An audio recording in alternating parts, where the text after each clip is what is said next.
नमस्कार दोस्तों, कहानियों की श्रृंखला में आज सुनेंगे मुंशी प्रेमचंद जी की कहानी नैराश्य। लेकिन उससे पहले मेरा आपसे विनम्र अनुरोध है कि अगर आपको मेरी कहानियाँ अच्छी लगती हैं तो मेरे चैनल को सब्सक्राइब ज़रूर करें, लाइक करें, शेयर करें और बेल आइकन दबाना बिल्कुल भी न भूलें। आज सुनिए नैराश्य। बाज आदमी अपनी स्त्री से इसलिए नाराज़ रहते हैं कि उसकी लड़कियां ही क्यों होती हैं, लड़के क्यों नहीं होते।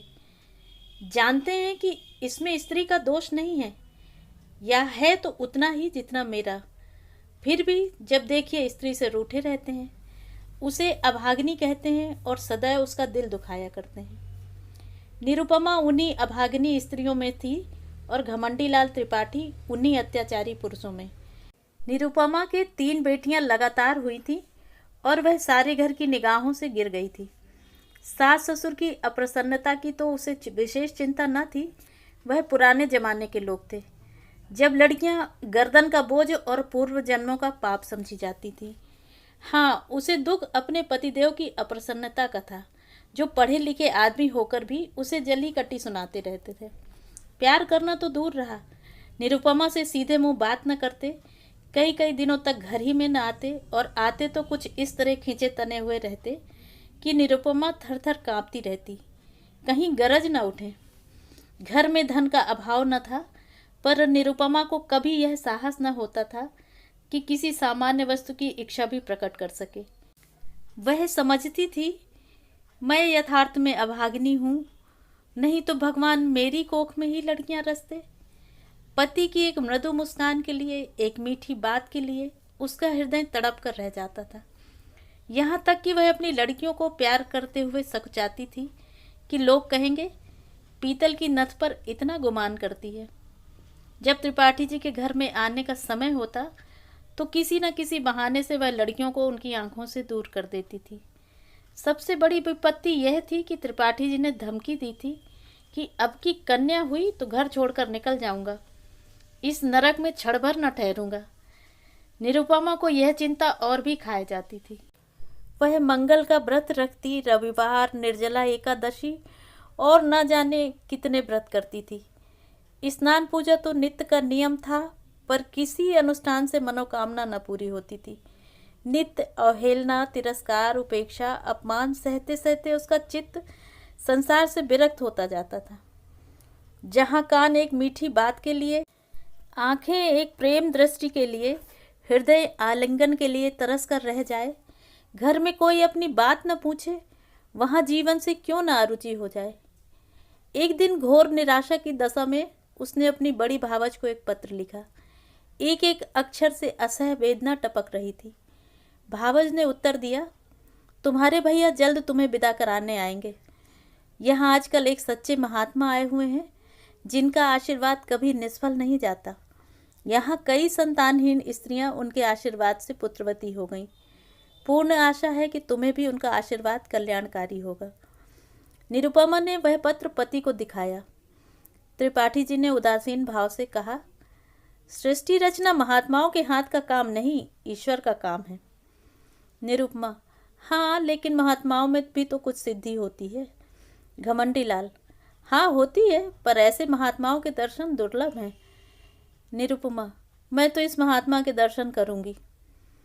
घमंडी लाल, चली जाना। निरुपमा, जब बांझनों के लड़के हुए तो क्या मैं उनसे भी गई गुजरी हूँ। घमंडी लाल, कह तो दिया भाई, चली जाना। यह करके भी देख लो। मुझे तो ऐसा मालूम होता है कि पुत्र का मुख देखना हमारे भाग में ही नहीं है। कई दिन बाद निरुपमा अपने भाई के साथ मैके गई। तीनों पुत्रियां भी साथ थीं। भाभी ने उन्हें प्रेम से गले लगाकर कहा, तुम्हारे घर के आदमी बड़े निर्दयी हैं। ऐसी गुलाब फूलों की सी लड़कियां पाकर भी तकदीर को रोते हैं। ये तुम्हें भारी हो तो मुझे दे दो। जब ननंद और भावज भोजन करके लेटी तो निरुपमा ने पूछा, वह महात्मा कहाँ रहते हैं। भावज, ऐसी जल्दी क्या है, बता दूंगी बता दूंगी। निरुपमा, है नगीज ही ना। भावज, बहुत नगीज, जब कहोगी उन्हें बुला लूंगी। निरुपमा, तो क्या तुम लोगों पर बहुत प्रसन्न है। भावज, दोनों वक्त यहीं भोजन करते हैं, यहीं रहते हैं। निरुपमा, जब घर ही में वैद्य तो मरिए क्यों? आज मुझे उनके दर्शन करा देना। भावज, भेंट क्या दोगी? निरुपमा, मैं किस लायक हूँ? भावज, अपनी सबसे छोटी लड़की मुझे दे देना। निरुपमा, चलो गाली देती हो। भावज, अच्छा यह ना सही, एक बार उन्हें प्रेमालिंगन करने देना। निरुपमा, भाभी, मुझसे ऐसी हंसी करोगी तो मैं चली जाऊंगी। भावज, वह महात्मा बड़े रसिया हैं। निरुपमा, तो चूल्हे में जाएं, कोई दुष्ट होगा। भावज, उनका आशीर्वाद तो इसी शर्त पर मिलेगा, वह और कोई भेंट स्वीकार नहीं करते। निरुपमा, तुम तो यूं बातें कर रही हो मानो उनकी प्रतिनिधि हो। भावज, हाँ, वह यह सब विषय मेरे ही द्वारा तय किया करते हैं। मैं ही भेंट लेती हूँ, मैं ही आशीर्वाद देती हूँ, मैं ही उनके हितार्थ भोजन कर लेती हूँ। निरुपमा, तो यह कहो कि तुमने मुझे बुलाने के लिए ही यह हीला किया है। भावज, नहीं, उनके साथ ही तुम्हें कुछ ऐसे गुण दूंगी जिससे तुम अपने घर में आराम से रहा करो। इसके बाद दोनों सखियों में कानाफूसी होने लगी।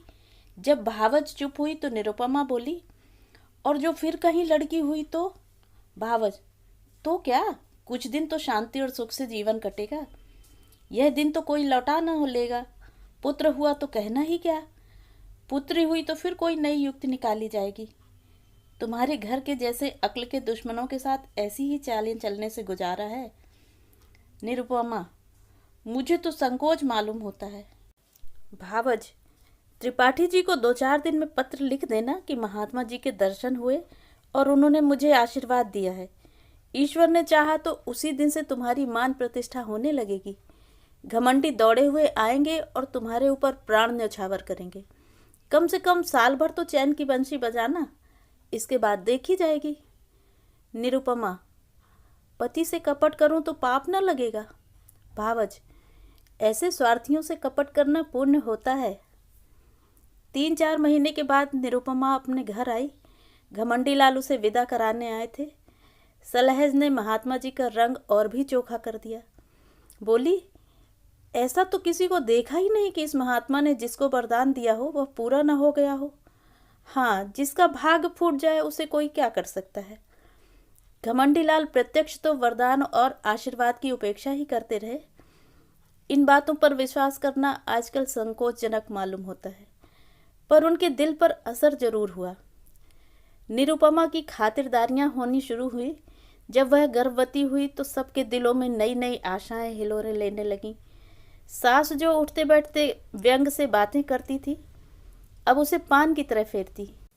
बेटी, तुम रहने दो, मैं ही रसोई बना लिया करूंगी, तुम्हारा सिर दुखने लगेगा। कभी निरुपमा कलसे का पानी या चारपाई उठाने लगती तो सास दौड़ती, बहू रहने दो ना, मैं आती हूँ, तुम कोई भारी चीज ना उठाया करो। लड़कियों की बात और होती है, उन पर किसी का असर नहीं होता। लड़के तो गर्भ में ही मान करने लगते हैं। अब निरुपमा के लिए दूध का उठौना किया गया जिससे बालक पुष्ट और गोरा हो। घमंडी वस्त्राभूषणों पर उतारू हो गए। हर महीने एक न एक नई चीज लाते। निरुपमा का जीवन इतना सुखमय कभी न था, उस समय भी नहीं जब वह नई नवेली बधू थी। महीने गुजरने लगे। निरुपमा को अनुभूत अक्षणों से विदित होने लगा कि यह कन्या ही है, पर वह इस भेद को गुप्त रखना चाहती थी। सोचती, सावन की धूप है, इसका क्या भरोसा, जितनी चीज धूप में सुखानी है सुखा लो, फिर तो घटा छाएगी ही। बात बात पर बिगड़ती। वह कभी इतनी मानशीला न थी, पर घर में कोई चू तक न करता कि कहीं बहू का दिल न दुखे, नहीं बालक को कष्ट होगा।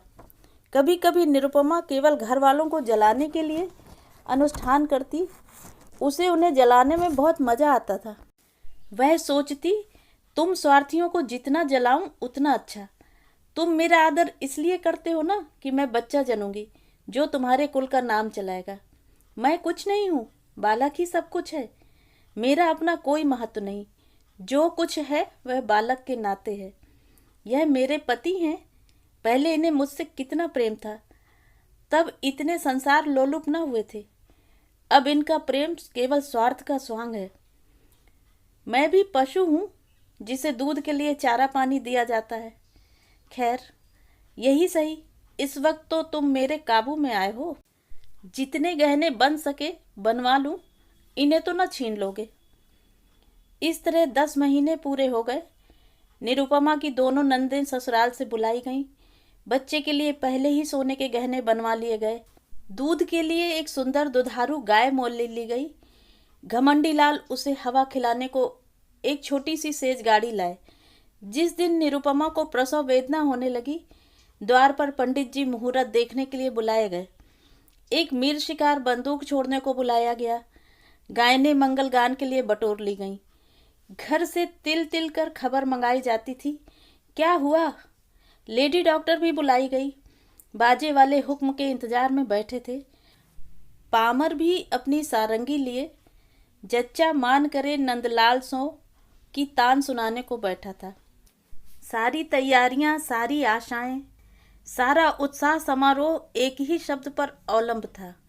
ज्यों ज्यों देर होती थी, लोगों में उत्सुकता बढ़ती जाती थी। घमंडी लाल अपने मनोभावों को छिपाने के लिए एक समाचार पत्र देख रहे थे, मानो उन्हें लड़का या लड़की दोनों ही बराबर हैं। मगर उनके बूढ़े पिताजी इतने सावधान न थे। उनकी बाँछें खिली जाती थी, हंस हंस कर सबसे बातें कर रहे थे और पैसों की एक थैली को बार बार उछालते थे। मीर शिकार ने कहा, मालिक से अब की पगड़ी दुपट्टा लूँगा। पिताजी ने खिलकर कहा, अबे कितनी पगड़ियाँ लेगा? इतनी बेभाव दूंगा कि सर के बाल गंजे हो जाएंगे। पामर बोला, सरकार अब की कुछ जीविका लूं? पिताजी खिलकर बोले, अबे कितना खाएगा? खिला खिला कर पेट फाड़ दूंगा। सहसा मैरी घर में से निकली, कुछ घबराई सी थी। वह अभी कुछ बोलने भी न पाई थी कि मीर शिकार ने बंदूक फायर कर ही तो दी। बंदूक छूटनी थी कि रोशन चौकी की तान भी छिड़ गई। पामर भी कमर कसकर नाचने को खड़ा हो गया। मैरी, अरे तुम सबके सब भंग खा गए हो क्या? मीर शिकार, क्या हुआ? मैरी, हुआ क्या, लड़की ही तो फिर हुई है। पिताजी, लड़की हुई है? यह कहते कहते वह कमर थाम कर बैठ गए, मानो वज्र गिर पड़ा। घमंडी लाल कमरे से निकल आए और बोले, जाकर लेडी डॉक्टर से तो पूछ, अच्छी तरह देख लेना। मैरी, बाबूजी, मैंने तो अपनी आंखों से देखा है। घमंडी लाल, कन्या ही है। पिता, हमारी तकदीर ही ऐसी है बेटा। जाओ रे सबके सब, तुम सभी के भाग्य में कुछ पाना न लिखा था तो कहाँ से पाते? भाग जाओ। सैकड़ों रुपए पर पानी फिर गया, सारी तैयारी मिट्टी में मिल गई। घमंडी लाल, इस महात्मा से पूछना चाहिए, मैं आज डाक से जरा बच्चे की खबर लेता हूँ। पिता, धूर्त है धूर्त। घमंडी लाल, मैं उनकी सारी धूर्तता निकाल दूंगा। मारे डंडों के खोपड़ी न तोड़ दूं तो कहिएगा, चांडाल कहीं का। उसके कारण मेरे सैकड़ों रुपयों पर पानी फिर गया। यह सेज गाड़ी, यह गाय, यह पालना, यह सोने के गहने किसके सिर पटकूं? ऐसे ही उसने कितनों को ही ठगा होगा। एक दफ़ा बच्चा की मरम्मत हो जाती तो ठीक हो जाता। पिताजी, बेटा, दोष उसका नहीं, अपने भाग्य का दोष है। घमंडी लाल, उसने क्यों कहा ऐसा नहीं ऐसा होगा? औरतों से इस पाखंड के लिए कितने ही रुपए ऐंठे होंगे। वह सब उन्हें उगलना होगा, नहीं तो पुलिस में रपट कर दूंगा। कानून में पाखंड का भी तो दंड है। मैं पहले ही चौंका था कि हो ना हो यह पाखंडी है, लेकिन मेरी सलहज ने धोखा दिया, नहीं तो मैं ऐसे पाजियों के पंजे में कब आने वाला था। एक ही सुवर है। पिताजी, बेटा सब्र करो, ईश्वर को जो कुछ मंजूर था वह हुआ। लड़का लड़की दोनों ही ईश्वर की देन है। जहाँ 3 हैं वहाँ एक और सही। पिता और पुत्र में तो यह बातें होती रहीं। पामर, मीर शिकार आदि ने अपने अपने डंडे संभाले और अपनी राह चले। घर में मातम सा छा गया। लेडी डॉक्टर भी विदा कर दी गई। सौर में जच्चा और दाई के सिवा कोई न रहा। वृद्धा माता तो इतनी हताश हुई कि उसी वक्त अटवास खटवास लेकर पड़ रही। जब बच्चे की बरही हो गई तो घमंडी लाल स्त्री के पास गए और सरोस भाव से बोले, फिर लड़की हो गई? निरुपमा, क्या करूं, मेरा क्या बस। घमंडी लाल, उस पापी धूर्त ने बड़ा चकमा दिया। निरुपमा, अब क्या कहें, मेरे भाग ही में न होगा, नहीं तो वहाँ कितनी ही औरतें बाबा जी को दिन रात घेरे रहती थीं। वह किसी से कुछ लेते तो कहती कि धूर्त हैं। कसम ले लो जो मैंने एक कौड़ी भी उन्हें दी हो। घमंडी लाल, उसने लिया या न लिया, यहाँ तो दिवाला निकल गया। मालूम हो गया तकदीर में पुत्र नहीं लिखा है। कुल का नाम डूबना ही है, तो क्या आज डूबा, क्या 10 साल बाद डूबा। अब कहीं चला जाऊंगा, गृहस्थी में कौन सा सुख रखा है। वह बहुत देर तक खड़े खड़े अपने भाग्य को रोते रहे, पर निरुपमा ने सिर तक न उठाया। निरुपमा के सिर फिर वही विपत्ति आ पड़ी, फिर वही ताने, वही अपमान, वही अनादर, वही छीछलेतर। किसी को चिंता न रहती कि वह खाती पीती है या नहीं, अच्छी है या बीमार, दुखी है या सुखी। घमंडी लाल यद्यपि कहीं न गए, पर निरुपमा को यही धमकी प्रायः नित्य ही मिलती रहती थी। कई महीने यूं ही गुजर गए तो निरुपमा ने फिर भावज को लिखा कि तुमने तो और भी बड़ी विपत्ति में डाल दिया, इससे तो पहले ही भली थी। अब तो कोई बात भी नहीं पूछता कि मरती है या जीती है। अगर यही दशा रही तो स्वामी जी चाहे संन्यास लें या न लें, लेकिन मैं संसार अवश्य त्याग दूंगी। भाभी ये पत्र पाकर परिस्थिति समझ गई। अब कि उसने निरुपमा को बुलाया नहीं, जानती थी कि लोग विदा ही न करेंगे। पति को लेकर स्वयं आ पहुंची। उसका नाम सुकेशी था। बड़ी मिलनसार, चतुर, विनोदशील स्त्री थी। आते ही आते निरुपमा की गोद में कन्या देखी तो बोली, अरे यह क्या। सास, भाग्य है और क्या। सुकेशी, भाग्य कैसा। इसने महात्मा जी की बातें भुला दी होंगी। ऐसा तो हो ही नहीं सकता कि वह मुंह से जो कुछ कह दें वह ना हो। क्यों जी, तुमने मंगल का व्रत रखा था। निरुपमा, बराबर एक भी व्रत ना छोड़ा। सुकेशी, 5 ब्राह्मणों को मंगल के दिन भोजन कराती नहीं। निरुपमा, यह तो उन्होंने नहीं कहा था।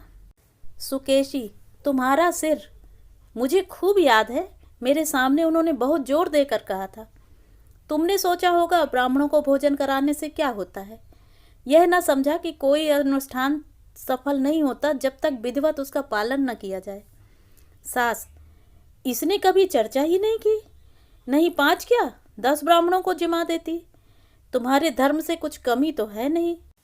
सुकेशी, कुछ नहीं, भूल गई और क्या। रानी, बेटे का मुंह यूं देखना नसीब नहीं होता, बड़े बड़े जब तब करने पड़ते हैं। तुम मंगल के व्रत ही से घबरा गई। सास, अभागनी है और क्या। घमंडी लाल, ऐसी कौन सी बड़ी बातें थीं जो याद न रहीं। वह हम सबको जलाना चाहती है। सास, वही तो कहूँ कि महात्मा की बात कैसे निष्फल हुई। यहाँ 7 वर्षों तक तुलसी माई को दिया जलाया, जब जाके बच्चे का जन्म हुआ। घमंडी लाल, इन्होंने समझा था दाल भात का कौर है। सुकेशी, खैर अब जो हुआ सो हुआ। कल मंगल है, फिर से व्रत रखो और अब की 7 ब्राह्मणों को जिमाओ। देखें कैसे महात्मा की बात पूरी नहीं होती। घमंडी लाल, व्यर्थ है, इनके किए कुछ न होगा। सुकेशी, बाबूजी, आप विद्वान समझदार होकर भी इतना दिल छोटा करते हैं। अभी आपकी उम्र ही क्या है। कितने पुत्र लीजिएगा, नाको दम न हो जाए तो कहिएगा। सास, बेटी, दूध पूत से भी किसी का मन भरा है। सुकेशी, ईश्वर ने चाहा तो आप लोगों का मन भर जाएगा, मेरा तो भर गया।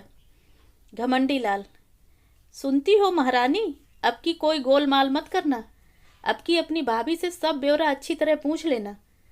सुकेशी, आप निश्चिंत रहें, मैं याद करा दूंगी क्या भोजन करना है, कैसे रहना है, कैसे स्नान करना है, यह सब लिखा दूंगी। और अम्मा जी, आज से 18 माह बाद आपसे कोई भारी इनाम लूंगी। सुकेशी 1 सप्ताह यहाँ रही और निरुपमा को खूब सिखा पढ़ाकर चली गई। निरुपमा का इकबाल फिर चमका। घमंडी लाल अब के इतने आश्वस्त हुए कि निरुपमा बांदी से रानी हुई। सास उसे फिर पान की भांति फेरने लगी। लोग उसका मुंह जोड़ने लगे। दिन गुजरने लगे। निरुपमा कभी कहती, अम्मा जी, आज मैंने स्वप्न देखा कि एक वृद्धा स्त्री ने आकर मुझे पुकारा और एक नारियल देकर बोली, यह तुम्हें दिए जाती हूँ। कभी कहती, अम्मा जी, अब की न जाने क्यों मेरे दिल में बड़ी बड़ी उमंगें पैदा हो रही हैं। जी चाहता है खूब गाना सुनूं, नदी में खूब स्नान करूं। हरदम एक नशा सा छाया रहता है। सास सुनकर मुस्कुराती और कहती, बहू ये शुभ लक्षण है। निरुपमा चुपके चुपके माजूर मंगाकर खाती और अपने असल नेत्रों से ताकते हुए घमंडी लाल से पूछती, मेरी आंखें लाल हैं क्या? घमंडी लाल खुश होकर कहते, मालूम होता है नशा चढ़ा हुआ है, ये शुभ लक्षण है। निरुपमा को सुगंधों से कभी इतना प्रेम न था। फूलों के गजरों पर अब वह जान देती थी। घमंडी लाल अब नित्य सोते समय उसे महाभारत की वीर कथाएं पढ़कर सुनाते, कभी गुरु गोविंद सिंह की कीर्ति का वर्णन करते। अभिमन्यु की कथा से निरुपमा को बड़ा प्रेम था। पिता अपने आने वाले पुत्र को वीर संस्कारों से परिपूरित कर देना चाहता था। एक दिन निरुपमा ने पति से कहा, नाम क्या रखोगे? घमंडी लाल, यह तो तुमने खूब सोचा, मुझे तो इसका ध्यान ही न रहा। ऐसा नाम होना चाहिए जिससे शौर्य और तेज टपके। सोचो कोई नाम। दोनों प्राणी नामों की व्याख्या करने लगे। जोरावर लाल से लेकर हरिश्चंद्र तक सभी नाम गिनाए गए, पर उस असामान्य बालक के लिए कोई नाम न मिला। अंत में पति ने कहा, तेग बहादुर कैसा नाम है? निरुपमा, बस बस यही नाम मुझे पसंद है। घमंडी लाल, नाम ही तो सब कुछ है। दमड़ी, छकौड़ी, घुरहू, कतवारू, जिसके नाम देखे उसे भी यथा नाम तथा गुण ही पाया। हमारे बच्चे का नाम होगा तेग बहादुर। प्रसव काल आ पहुंचा। निरुपमा को मालूम था कि क्या होने वाला है, लेकिन बाहर मंगलाचरण का पूरा सामान था। अब की किसी को लेश मात्र भी संदेह न था। नाच गाने का प्रबंध भी किया गया था। एक शामियाना खड़ा किया गया था और मित्रगण उसमें बैठे गप्पे कर रहे थे। हलवाई कढ़ाई से पूरियां और मिठाइयां निकाल रहा था। कई बोरे अनाज के रखे हुए थे कि शुभ समाचार पाते ही भिक्षुकों को बांटे जाएं। एक क्षण का भी विलंब न हो, इसलिए बोरों के मुंह खोल दिए गए थे। लेकिन निरुपमा का दिल प्रतिक्षण बैठा जाता था। अब क्या होगा? 3 साल किसी तरह कौशल से कट गए और मजे में कट गए, लेकिन अब विपत्ति सिर पर मंडरा रही है। हाय, निरपराध होने का भी यही दंड। अगर भगवान की इच्छा है कि मेरे गर्भ से कोई पुत्र ना जन्म ले तो मेरा क्या दोष? लेकिन कौन सुनता है? मैं ही अभागिनी हूँ, मैं ही त्याज्य हूँ, मैं ही कलमुही हूँ, इसीलिए ना कि परवश हूँ। क्या होगा? अभी एक क्षण में यह सारा आनंदोत्सव शोक में डूब जाएगा। मुझ पर बौछारें पड़ने लगेंगी। भीतर से बाहर तक सब मुझी को कोसेंगे। सास ससुर का भय नहीं, लेकिन स्वामी जी शायद फिर मेरा मुंह न देखें। शायद निराश होकर घर बार त्याग दें। चारों तरफ अमंगल ही अमंगल है। मैं अपने घर की, अपने संतान की दुर्दशा देखने के लिए क्यों जीवित हूँ? कौशल बहुत हो चुका, अब उससे कोई आशा नहीं। मेरे दिल में कैसे कैसे अरमान थे। अपनी प्यारी बच्चियों का लालन पालन करती, उन्हें ब्याहती, उनके बच्चों को देखकर सुखी होती। पर आह, यह सब अरमान झोंक में मिल जाते हैं। भगवान, तुम ही अब इनके पिता हो, तुम ही इनके रक्षक हो। मैं तो अब जाती हूँ। लेडी डॉक्टर ने कहा, वेल, फिर लड़की हुई है। भीतर बाहर कोहराम मच गया।